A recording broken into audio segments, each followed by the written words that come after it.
saya lanjutkan lagi perbincangan, tapi dengan syarat ini kita bisa tertib ya diskusinya. Jadi penonton yang di rumah juga bisa menyaksikan dengan jelas. Ya tertib aja. Oke, baik. Tapi harus ada argumentasi Ya. harus dipertahankan. Oke, Bung Ajis, Ya. tadi disebutkan tidak ada status tersangka. Tidak ada status tersangka. Jadi sebenarnya Bung Munarman menerima nggak surat? Ya sebagai sebenarnya tersangka? ini dulu ya, biar apple to apple ya, biar sama lah gitu. Jadi perihal mengenai mengetahui itu kemudian dapat dipidana jika tidak melakukan, saya sepakat. Taruhlah saya sepakat. Perlu diketahui bahwa berita kabar soal bayat itu dari 2018 atau 2019 itu sudah banyak beredar. Bahkan Bang Kapitra sendiri juga sudah mendengar itu. Tadi kan sudah tahu, ya kan? Sudah mendengar. Sudah mendengar dan sudah mungkin juga melihat kan? Saya baru kemarin dengar. Mungkin melihat artinya ikut hadir, Bung Kapitra. Kan itu ramai di media massa. Oke. Ya, Itu kan kalau baru begitu muncul semua beberapa yang nggak bulan melaporkan ini. juga bisa kena dong. Baru muncul beberapa bulan ini. Jadi setelah semua pemirsa yang melihat itu tidak melaporkan kena dong. Kalau begitu kan tahu. Itu kan banyak beritanya kan bahwa Munarman bayat ISIS dan sebagainya gitu kan. Nah, jadi argumennya seperti itu. Kemudian tadi terkait dengan pembatasan ya. Pembatasan itu jadi gini, menjunjung tinggi prinsip HAM-nya. Saya tegaskan dulu di sini, saya bukan membahas HAM yang hak asasi manusia yang tadi dikatakan mengenai kebebasannya, bukan. Yang pertama, satu ada dignity, yaitu martabat. Ya. Sekarang bagaimana martabat seseorang dijunjung tinggi kalau matanya ditutup, kemudian pakai sendal nggak boleh, dikunjungi kuasa hukum tidak boleh. Padahal kan ada di KUHAP seperti itu. Dan jangan lupa juga bahwa tadi argumen dari Bapak tadi mengenai nanti khawatir bisa diketahui mukanya kan. Loh bapak polisi itu pakai topeng semua kok. Dan kemarin diliput saya lihat ada banyak media. Terekspos semua. Gimana untuk Pak Munarman nggak boleh melihat. Kemudian satu Indonesia internasional dunia boleh lihat. Kan ada di TV tuh. Mereka bisa melihat. Jadi menurut saya penjelasan picik itu sudahlah hentikan. Kita ini masyarakat sudah cerdas gitu loh. Jadi yang masuk akal gitu loh kalau mau ini. Dan harus sesuai dengan koridor hukum gitu loh. Jadi kalau misalnya memang tadi ada pembatasan. Ya ubah undang-undangnya, minta ke anggota DPR nih. Hapus itu tentang hak asasi manusia. Dihapus ayat 3-nya, baru mungkin kita akan tidak mempermasalahkan itu gitu loh. Jadi jangan lupa gitu loh. Kita sepakat dengan saya setuju tadi mengenai penegakan hukum untuk menghindarkan terorisme, sepakat. Yes, saya setuju. Tapi ingat, semua itu ada aturannya dan kita sepakat ada undang-undang gitu kan. Jadi jangan kita itu karena berkuasa, karena punya senjata, karena punya kekuasaan, jangan seperti itu. Itu pendidikan buruk dalam penegakan hukum. Tadi katanya pelanggaran hak-haknya segala macam, double standar nih, standar. Saya kira gini ya, kita juga harus melihat bahwasanya tadi saya sampaikan ini adalah kasus terorisme. Kita juga bisa bayangkan, kita bicara masalah HAM, tapi juga kita harus lihat bagaimana dampak teror selama ini terhadap masyarakat ya. Kita lihat kasus yang ada di Makassar ya, bisa mengakibatkan korban jiwa di sana ya. Kemudian juga di tempat lain ya. Saya kira kalau kita lihat kemarin, polisi menetapkan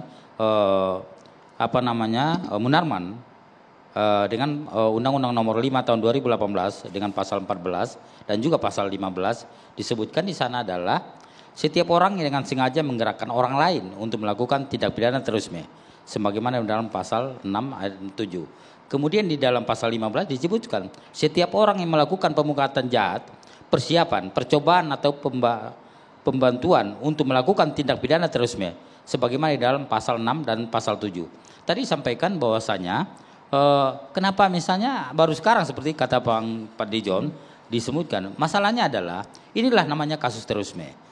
Biasanya di dalam menangani kasus terorisme itu dilakukan penyelidikan yang panjang ya, dan mungkin saja baru sekarang ditemukan bukti-bukti yang cukup, baru kemudian dilakukan penegakan hukum. Dan ini saya kira ya inilah namanya kasus terorisme. Jangan membodohi masyarakat.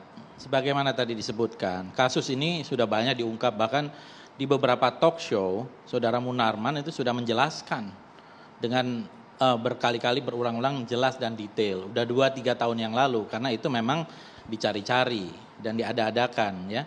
Kalau itu yang menjadi bukti dan kemudian mau diseret-seret, itu yang saya bilang mengada-ada. Janganlah begitu. Dan ini jangan lupa, ini mungkin ada kaitannya dengan mau menteroriskan FPI. Itu tidak boleh. Ya. Ini saya pikir Setahu nggak saya, begitu.